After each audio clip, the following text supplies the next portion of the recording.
Det jeg vil bede om, det er, at I skal finde ud af, hvor meget I til sammen drak, da I var afsted nu her på jeres tur til Bulgarien. Bare os to. Til sammen. Til sammen. Fedt nok. Skal vi sige 15-20 stykker hver dag? 7 dage. Undtagen den ene. 280. Det er 280. Der var 2 dage, hvor jeg ikke drak noget. 280. Skal vi sige 250 så? 130. 330. 330 genstande.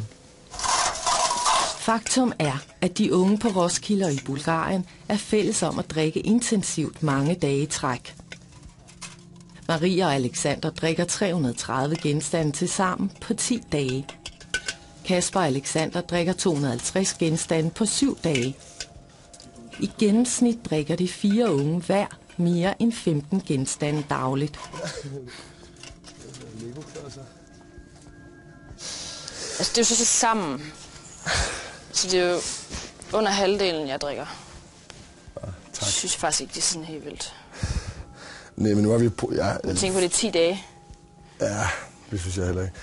Men altså... Det er sådan, hvad jeg havde forventet egentlig. Ja, men at det hele skal være i kroppen, plus en masse cigaretterøg og... Det er mange høl. Ja, det er okay meget. Det er sådan lidt vildt faktisk at se på det. På den der måde. Bare på 7 dage.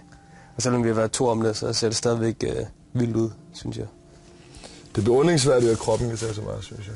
Vores lille kroppen. Og der kan være så meget i vores mavesæk og lever.